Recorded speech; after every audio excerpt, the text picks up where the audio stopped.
The views and opinions expressed on this podcast are those of the speakers and do not necessarily reflect those of the ANA or its members. On today's episode of On Scope, the fine folks at USAA join me to discuss why PR is on such an island in so many organizations. And this week in ANA Magazine, we're talking large language model AI and brand brain. Sure, whatever. All that next on Scope.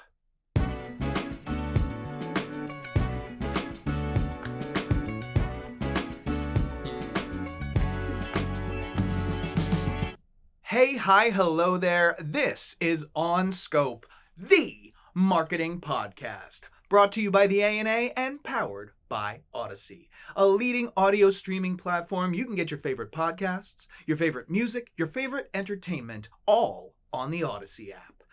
I am your host, Mike Berberich, and with me as always, Ryan Dinger, producer of On Scope. Ryan, what's on and popping with you this fine day?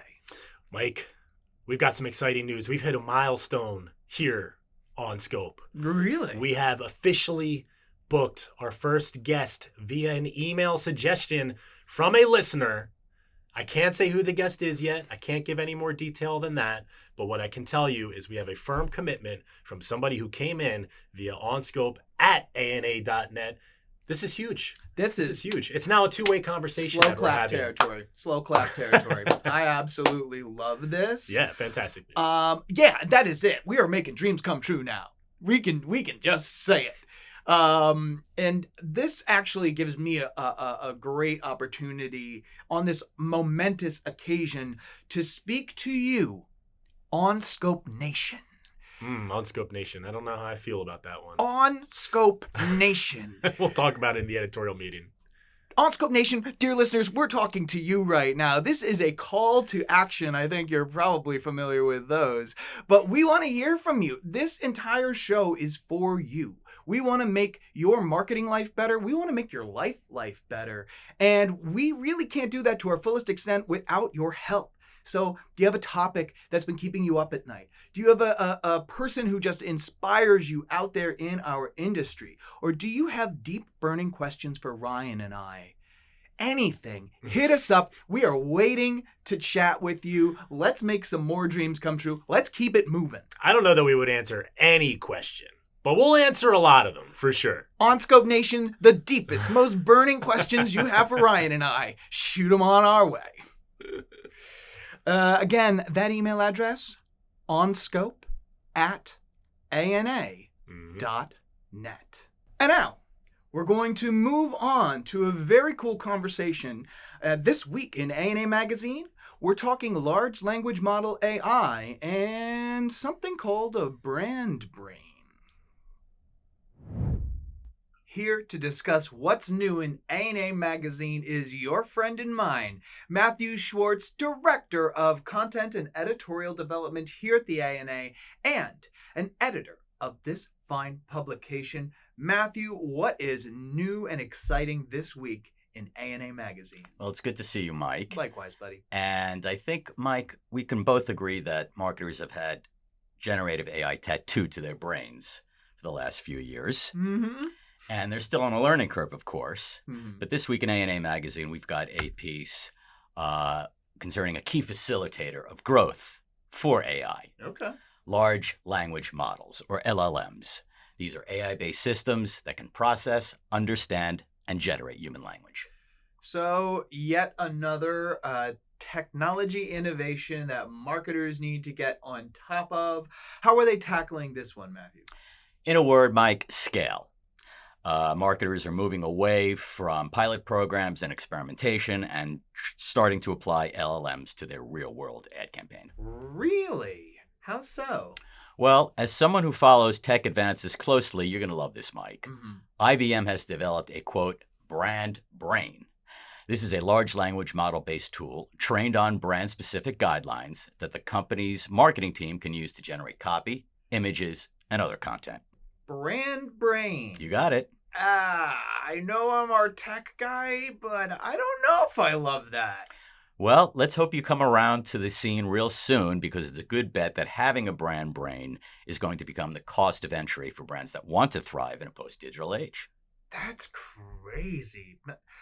So, are there any other activations you're seeing around LLMs maybe that won't give me nightmares tonight? Yeah. Let me give you some concrete examples to assuage your feelings here.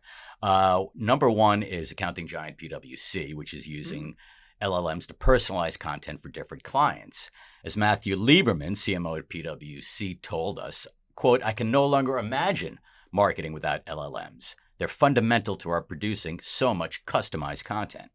Okay, so that's creative output, I think, for a firm like PwC. That could make a lot of sense. But as the resident expert, at least here on Scope, I know large language models are going to affect marketing well beyond content creation. I think marketers get really fixated on that. But does this story touch on anything beyond that? Absolutely, Mike. The content creation is just one bucket Mm-hmm, of this mm-hmm. larger stream going on in the business. So, in addition to content creation, you've got search engine optimization, key channel for marketers. Absolutely. Gartner estimates that traditional search engine volume will drop 25% by next year as AI chatbots and other virtual agents gain mindshare. This will be critical to future SEO strategies. Marketers also need to stay abreast of so-called frontier models, which include OpenAI's ChatGPT, of course, but also Google's Gemini and Meta's Llama. For the uninitiated, frontier models encompass both foundational models and general-purpose AI, distinguishing them from narrow AI systems that are designed for specific tasks. Yeah, that is. I mean, yes, and that is very something that really need to be on top of. But okay, so we're seeing some interesting opportunities to sort of bubble up. But I have to imagine, I'm putting on my prognosticator cap right now, that there are also some red flags that marketers cannot short shrift when it comes to LLMs. Am I right? That's really salient, Mike. LLMs are not yet ready to operate autonomously, so human oversight is critical. As Purnima Rashur Roy from Adobe tells us, quote, "Without the right guardrails or guidance, the outputs may vary, lack nuance, and be misaligned to brand guidelines." That is very sound advice. So, as with everything AI related, buyer beware. You got it, man. Moving forward with AI, marketers have to be judicious not to draw the cart before the horse, or they could get seriously burned on multiple levels. And you know what? My first recommendation for the marketers listening here would be to go check out that story in A&A Magazine to get your head around all of the considerations when it comes to LLM. Thanks for sharing it here today, my friend. You bet, Mike. For this article and more, as well as the weekly A&A Magazine quiz, go to ana.net/publications. And there we have it, another fantastic edition of This Week in A&A Magazine. Always a shout out to our guy, Matthew Schwartz, for bringing the goods week after week. For sure.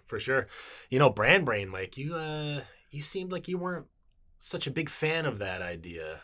Ryan, I'm actually really glad you brought that up because I have been thinking about this, just pouring it over for hours, days, maybe weeks. We shot the segment a couple hours ago. It's called the magic of showbiz, Ryan. Fine, I've been thinking about it for about 20 minutes, and I actually think that there are some viable uses. There's really two big things that are kind of green flags for me. Okay. Swipe rights, if you will, about large language model brand brains. Swipe right. I think. The lingo right. Great, excellent. But so we all know that generative AI and LLMs can go out into the internet and kind of find goodness knows what out there while looking for your answers. Yeah. And I've said this before, and it bears repeating, when you're working with a defined, finite group of data, that's where the good stuff's happening right now in generative AI. You're not just giving the robot the wheel to go on the Autobahn. There are guardrails, there are rules to this, and it really, really operates a lot better, provides much more accurate and powerful answers. And at the end of the day, speed. That's the only thing AI has provided so far. Yeah. Like, don't let anybody gas you up. It's incredible speed, Sure. but it's speed. Yeah. And the idea that you can have a robot running around your entire brand portfolio with the guidelines, the messaging, the creative, and all of that thing, helping you organize, collate, fetch it for you, I can really see that giving a lot of hours back to marketers, and that's where AI can really help. Yeah, I mean, if there's any organization that can pull this type of thing off, it's IBM. We saw it with Watson already. I mean, these individuals are clearly well ahead of the curve on all this stuff. So I am confident that it will be a boon for them. I'm a little skeptical of the creative output, as you have to be with AI. Mm-hmm. You know, I wonder how deep it can get, how iterative it can get, how quickly it's going to become sort of just repeating the same things over and over again. So, but in terms of optimizing the workflow, I do agree that there's a lot of potential there. Yeah, and there's just, you and I, we know how we feel about kind of turning the keys to creative over to a robot right now. I just don't think that it's the greatest idea one could have. Sure. But taking chaotic, disparate information and distilling it in a way that you could kind of really work through, that has some huge, huge positive implications for marketers. Yeah, and if there's anything that's true of a marketing professional's life right now, it's that they are living in chaos. Mm-hmm. I've seen your desktops. It's scary. Please find something to help organize. Yeah, let's keep it to 20 tabs, guys. I don't really want to have an intervention moment, but if you have 50 tabs open, you're not helping anybody, least yourself. All right. Without further ado, I would like to cue up a conversation that, is vital to the marketing function, but I, honest to goodness, didn't expect I would have the amount of fun I had. So I am just overjoyed to share this with everybody. It's Francesco Lagutaine and Lindsey O'Neill from USAA. We're talking why PR needs a lot more love from marketing. All right. Everybody, we are here at A&A Studios for what I think is going to be a really interesting conversation. And I have what I believe are the two perfect guests to carry on that conversation. Please help me welcome to the show Francesco Lagutaine, CMO at USAA, and Lindsey O'Neill, Chief Corporate Affairs Officer at USAA. Francesco, Lindsey, thank you so much for being on the pod today. Thank you for having us, Mike. We're excited to be here. So the reason that we are here is we're discussing a lot of times on Scope, we like to kind of flip over the rocks in the garden of marketing and figure out why some conversations have been going on for decades without a whole lot of meaningful change. And what I am talking about in particular today is the state of earned media in our industry. Lindsey, Francesco, I would love from your lens at USAA, where do you see things right now and how they evolved in the recent past? Yeah, I'll jump in. I mean, you said the state of earned media. I would just say media in general has dramatically changed. But there's still so much about earned or media that hasn't changed. For earned media, with COVID, the acceleration of digital and social, the world moves and continues to move at a tremendous pace. For my team, for the comms team, my PR team, traditional PR isn't dead. It's still very much alive. We have to have great relationships with reporters, but we also have to be more strategic about what news outlets we go to, how our story is told. We have to own that more and build those relationships and continue to build those relationships with reporters more now than ever. It's also not just traditional earned or news stories. There's social.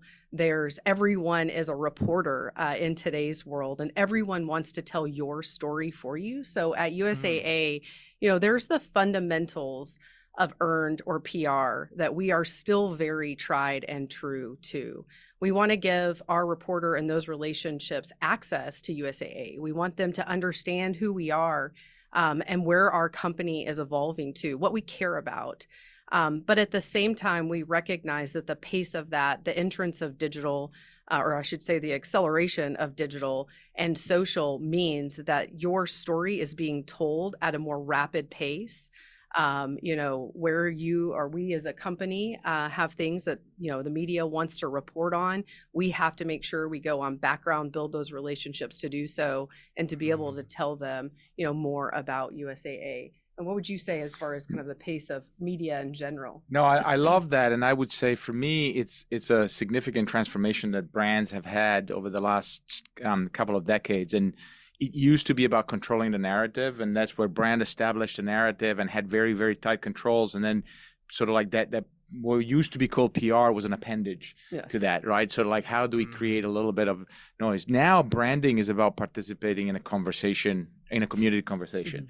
And the community conversation, it's sort of triggered by product experience, it's triggered by events, it's triggered by a number of things. And all of the pieces of communications contribute to this conversation. So the way I think about it is there's no longer a hierarchy of the messaging cascade. It's just different points of entry of that conversation. And that's why for me, there's a completely seamless continuity between a conversation that you have with a journalist, through a journalist, directly in producing content, in paid media. It's all pieces of a continuous conversation. Yes, absolutely. I love that. There's just so much in there that I want to dive into. Looking at brand holistically, like every touch point in every sense of the word is your brand. So I love that kind of smashing of the hierarchy of like which messages are more important. They are all pooling into the same central brand. But there was one thing I wanted to kind of tease out that you said, Francesco, is that PR is often thought of as an appendage.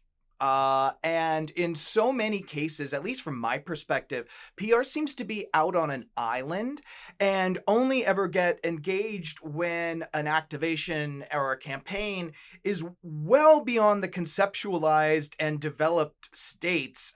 Essentially, they're getting a finished product without any say in the process and are like, all right, make this famous. What do you think was the origin of this disconnect, and why does it continue so prevalently to this day?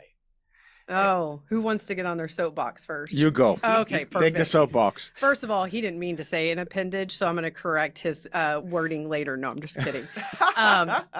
You said it spot on, and I know this still happens in a lot of places. The worst thing is to say, hey, we have this great campaign and the creative's already done, and go do your thing. Like, just pitch it, just get us some media. It's like, no. Let's back up. It doesn't work that way. But while many, CCOs, CMOs inherently know that tone, I believe, has to start from the top. And we have to culturally help our teams know that you cannot do a finished product from a marketing, a campaign perspective, or an experiential, and then bring in the comms or PR team. And quite frankly, we've proven to ourselves over the years at how we can do this better.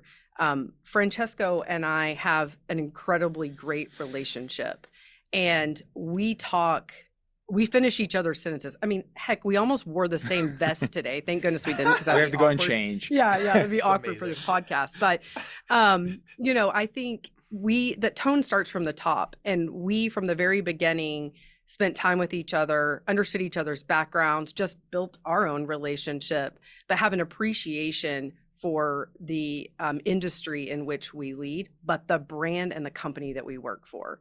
And for us, like, USAA is on the back of both of our jerseys, and our paycheck for that matter. But, I think it's about us working together and then setting that expectation for our team. And it's one thing for us to have this tone from the top. It's another for our teams to experience it. I joke and say, sort of like a Happy Meal. Like, there's sometimes you may just want the burger or the fries. And there's sometimes where PR or comms has to go out like the Navy SEALs and go prep the battlefield. But the benefit is when you get the entirety of the Happy Meal. You want the burger, the fries, the drink, and the toy. And I think our teams bring a lot of that. But that means we have to start together from the very beginning and kind of move the silos aside, let everybody get in a room, toss around some creative ideas, beat them up, and sometimes say, yeah, that's not going to work for media. And it's like, well, that's not going to work for an activation or, national advertising.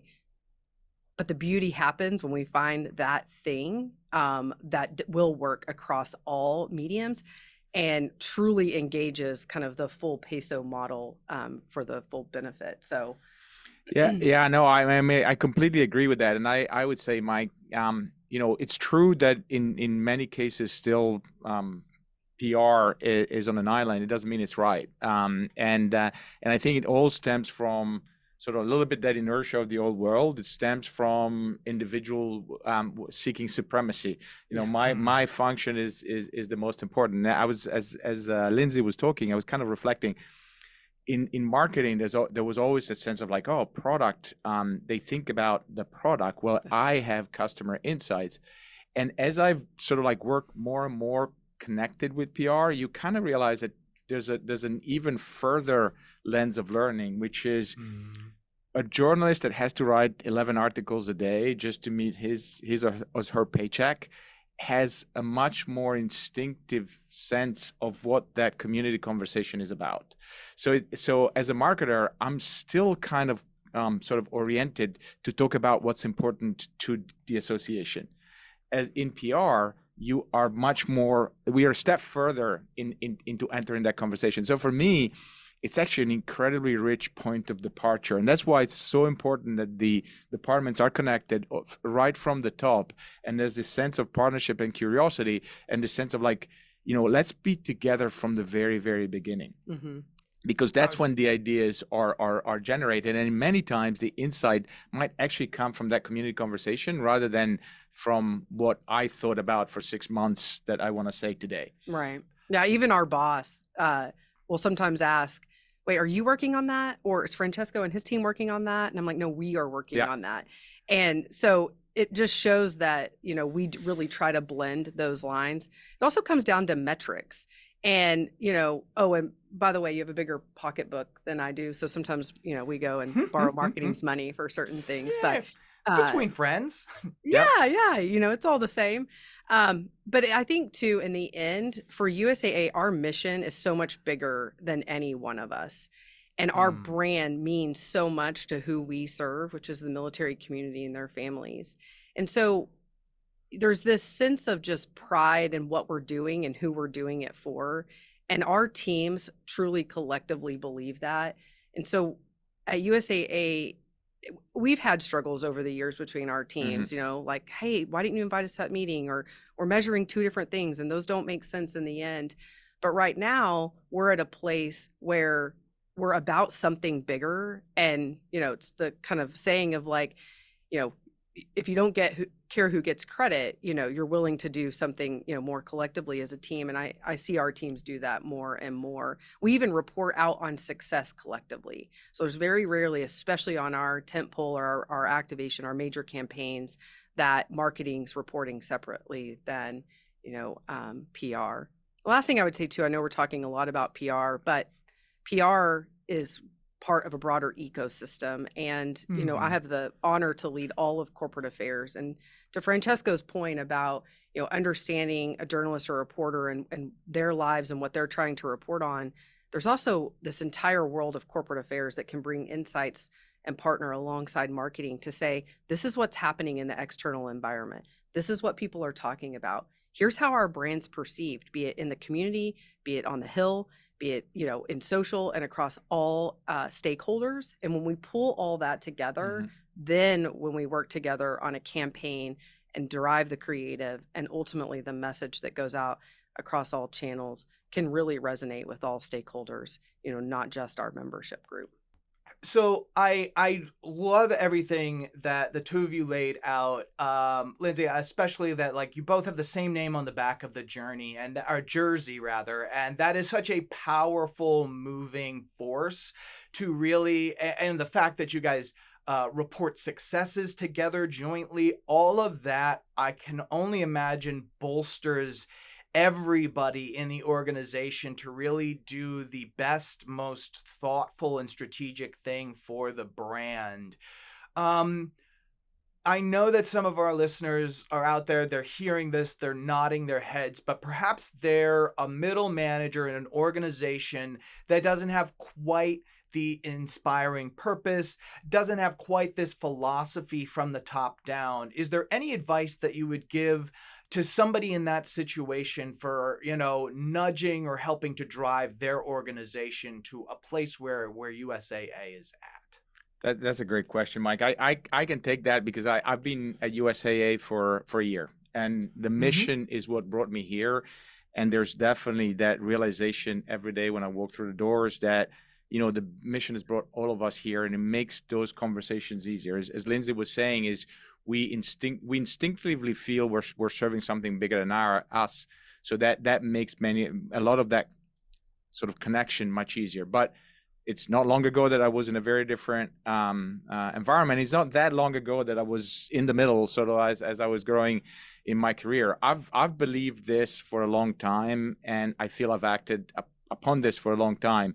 I'm just gonna give a legal disclaimer. This is not career advice. This is my experience. So I don't vouch for the success, but it has worked for me. My view is do what you believe is right. I believe from a very beginning that the whole outcome of the impact in the marketplace is much more important than just my sliver of delivery. And so I've always been motivated by making the biggest possible splash in the marketplace.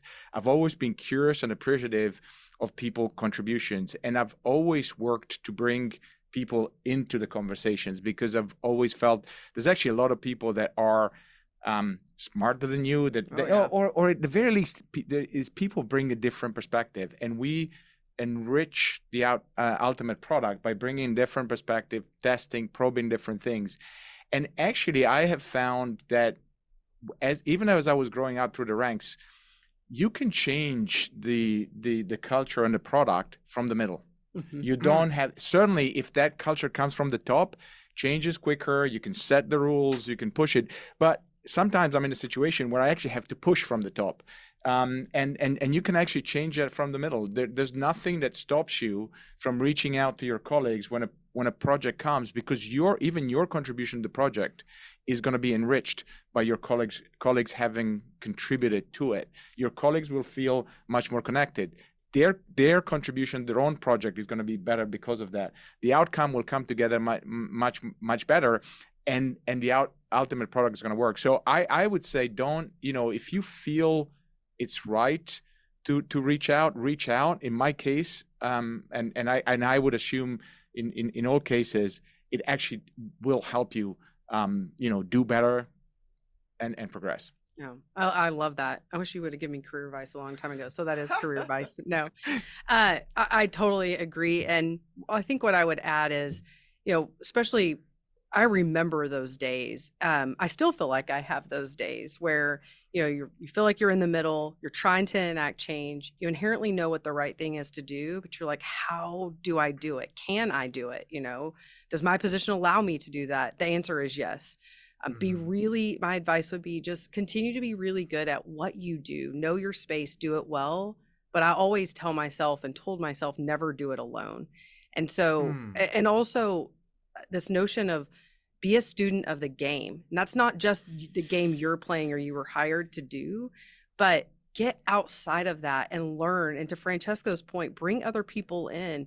It's fascinating. Every meeting I'm on or team I'm on, I'm like, that's such a great point, or I didn't know that.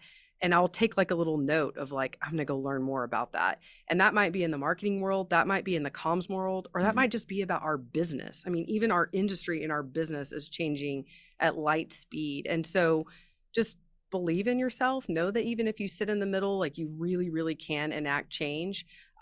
You're required to try to make change. So be bold about that. But the more information you have and the better kind of student of the game that you are outside of your own game, I think you bring a more holistic perspective, and then your voice, you just have to find your voice in those rooms sometimes. And that can be hard in and of itself. That's a great question. I love that.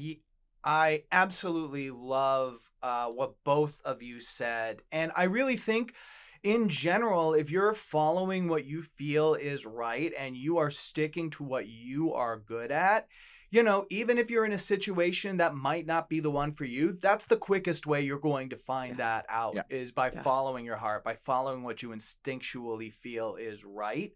It's the easiest way to enact change, and it's the easiest way to really get the clarity of whether you are where you should be. And I feel like you are both firmly exactly where you should be right now. So if you don't mind, when we come back, I would love to touch on what I think is a perfect example of PR and marketing and brand and basically everything coming together into a beautiful harmony, and that is USAA's sponsorship of the Army-Navy game.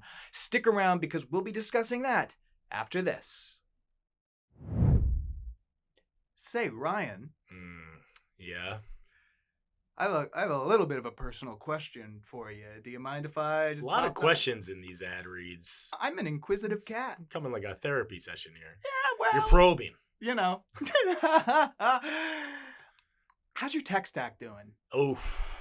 I don't want to talk about that. I don't even talk about that in therapy. I know, but it's not something that you could hide from, bud. I think the reason I bring it up is because I know personally when my tech stack issues have me down, I think there's nowhere to turn to. Yeah. There's not even. That's what I've been dealing with. Yeah. Well, this is I'm why paralyzed I with brought it up. fear. Exactly. I could see it in your eyes. My therapist says the same thing. Yeah. We have calls on a basically weekly basis. I don't know if that's legal.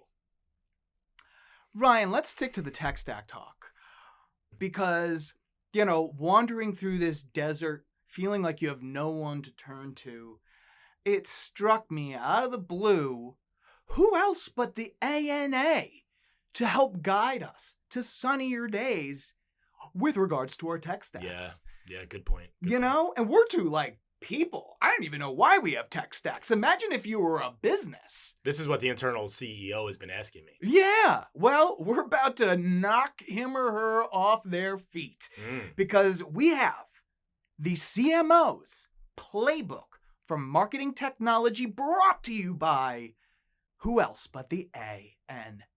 Oh, yeah. Oh, yes.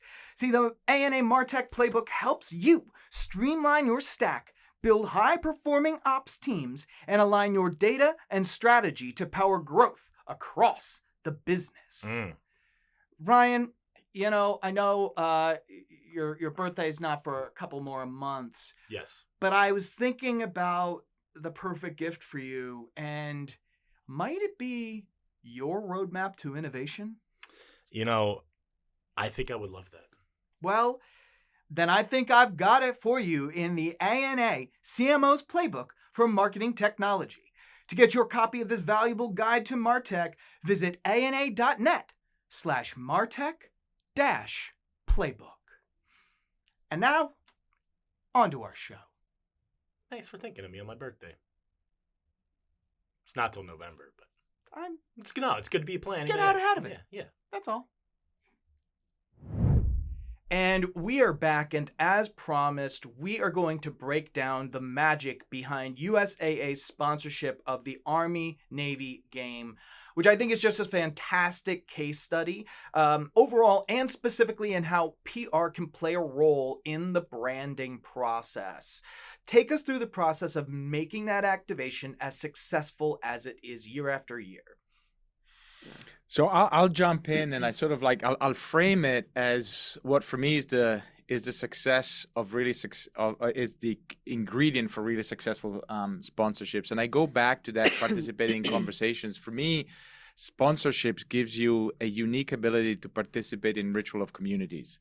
Communities come together and they have certain rituals that they celebrate, and it's the game day, a sponsorship is kind of core, and there's this language that goes around it. There's preparation, and that's the community we serve. And by and large, that's the community in many ways that we are. And so, in many ways, the secret of that sponsorship comes from the fact that a third of our employees, or maybe even a little more than that, have actually served themselves. So that awesome. game is personal to us.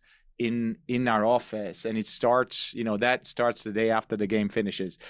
But from a perspective, we look at this as sort of like, how do we engage with the community at every level of it? There's obviously a game day celebration and a game day participation. There's a lot of what we love, and what certainly from a marketing perspective is incredible is that whole, there's a lot of rituals, the marching of the academies, the coming together. And so how do we participate in that? How do we look at those rituals, and where can we provide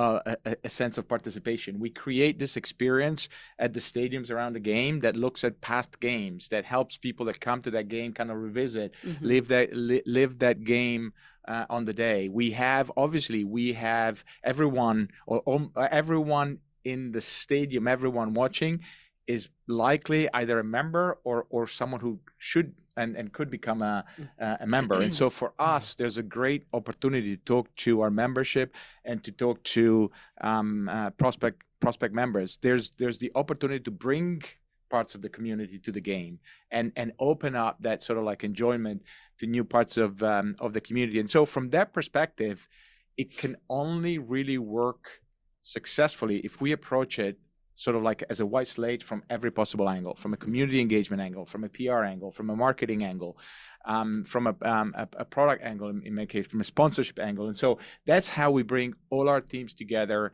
from day one. And that's where we start that conversation, and everybody participates. And the beauty of it is that as you start those conversations, within the first 10 minutes, you forget who's who.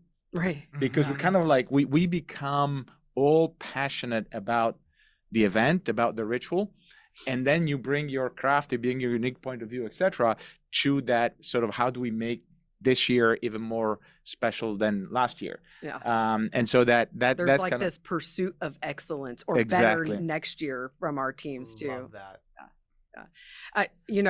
It does. It literally, the planning starts, the game finishes. Maybe we give our teams a hot minute or ourselves to travel back and take a deep breath, because it's a ton of work. And then the planning for the next year starts again. Let me back up on Army Navy game as well, and we'll talk more about our teams and how that all comes together. But there is such history and pageantry and rivalry in this game that, like, I feel like the world needs to better understand all of that. And the game itself is just incredible. Mike, I think you even have a personal passion for Army Navy games, so we'd love to hear that from you. But we have a unique opportunity to tell that story. And what's incredible is every single individual on that field literally has raised their right hand to put their life on the line for each of us. And there's something really special about that entire game. It's more than football. And our teams and at USAA get to bring that to life for those who have either worn the uniform or haven't. And, coming together and saying, how can we make this more than just the game that happens that day? But you mentioned walk on and just what's happening on the field. Our ability to bring in influencers and content creators to tell that whole story. We have the largest media row at Army Navy game, second to Super Bowl. And what we're told is it's a better experience than Super Bowl, but I'll leave that, it's the eye of the beholder.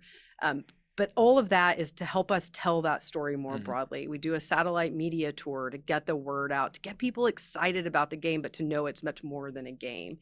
And then the creative and the sponsorship of the entire thing, the activations that we do in game, like how do we bring that to life for those that don't have the ticket to sit, within the game? We also have 38,000 employees at USAA that truly geek out alongside of us or get super intense about this game.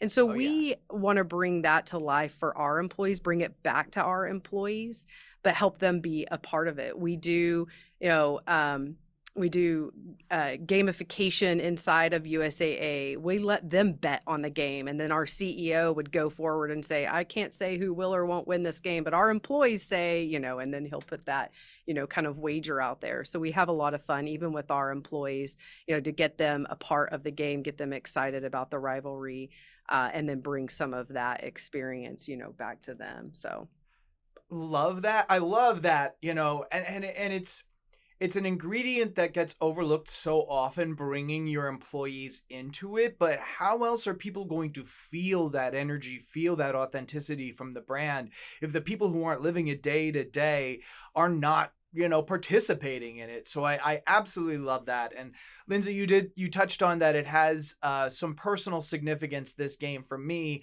My father proudly served in the U.S. Navy, so you might be able to guess who my rooting interests have been for the last several decades. But, really, regardless of how the game itself turns out, it's always such an experience. And I will say, I'm actually glad you brought up the Super Bowl, because I think the Army-Navy game just puts such a highlight on how important and powerful truly contextual advertising and marketing can be. Every time I am a marketing geek at heart, and that can turn to a marketing cynic in a pretty quick moment. So, we brought this up a couple of times on the show. This past year's Super Bowl, I kind of sat there during all of the ad breaks, like that grumpy Bernie Sanders memes with my hands folded and just kind of in a harumph, because it was just the most random stuff thrown at the wall in real time for the tune of $17 million or some pittance like that. Yes. But when I'm watching the Army-Navy game, it feels like one continual experience.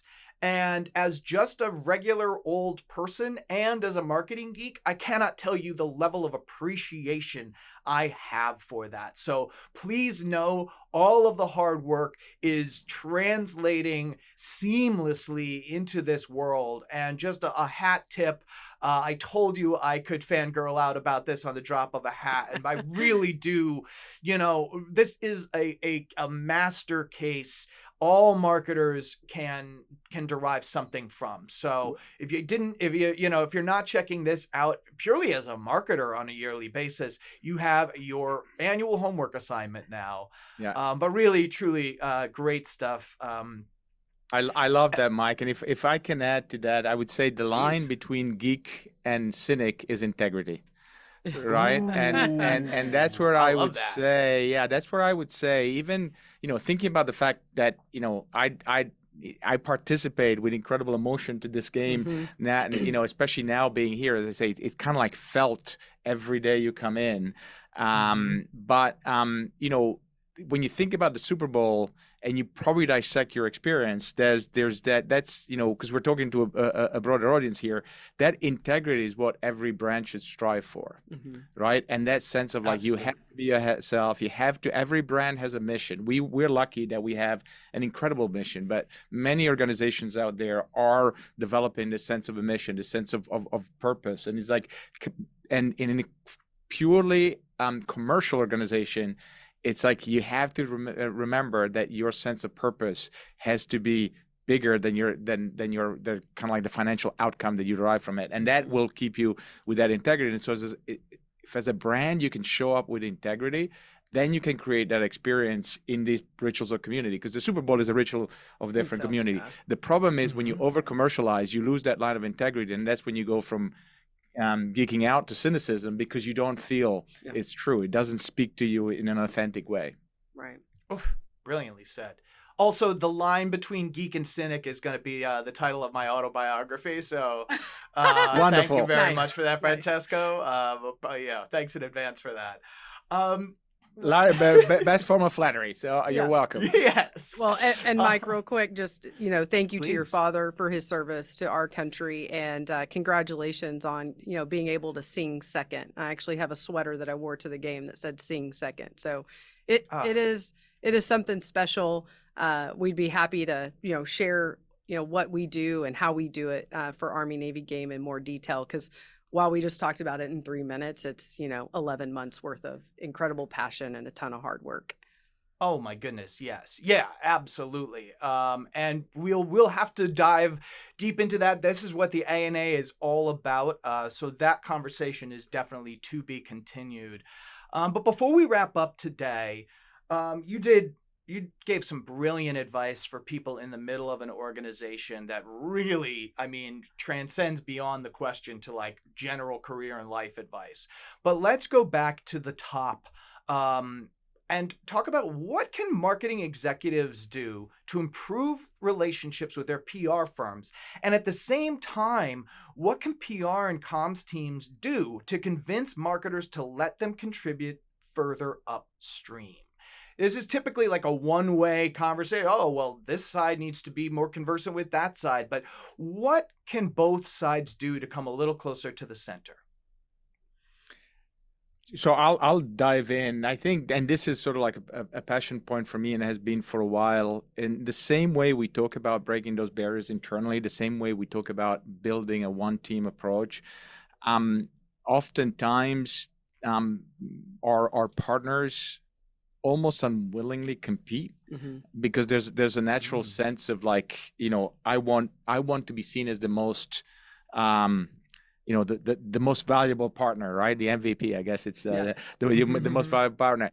In reality, I've always believed the same way I believe it internally. I believe that in our partners, and I reward our partners for being able to come together and have a much more impactful output where you can't tell whose idea it was, right? And then we all participate in that. And so from our perspective as senior marketers and senior communicators, let's just say, we have to set that tone with our partners, with our agencies, to say we expect everybody in the same way to come together. And I don't need to know what your business card says. We're all here to do the same work. We all have different skill set, but we're all participating in the same effort.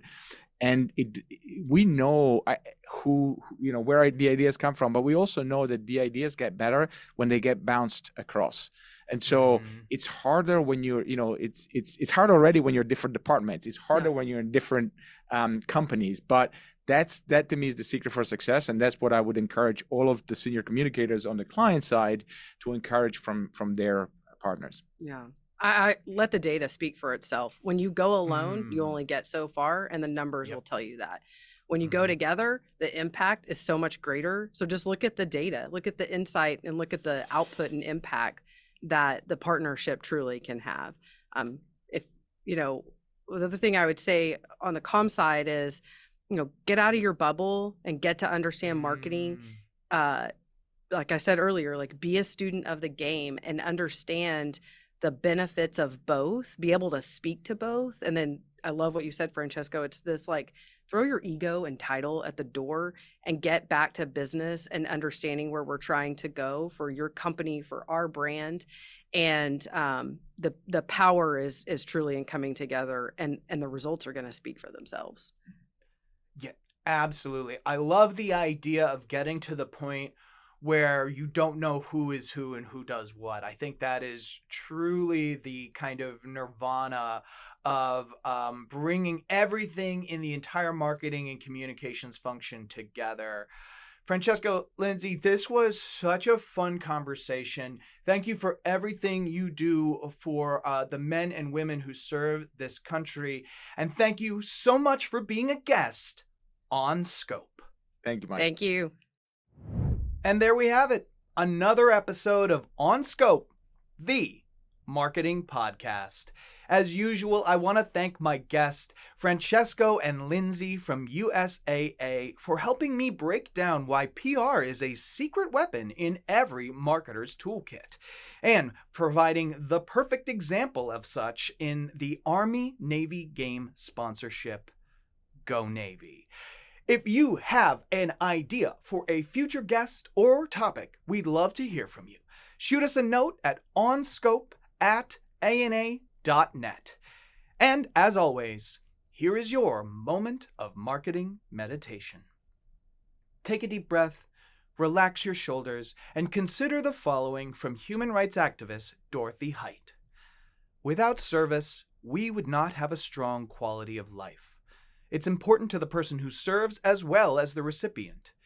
It's the way in which we ourselves grow and develop. Think on that, and I'll see you next week.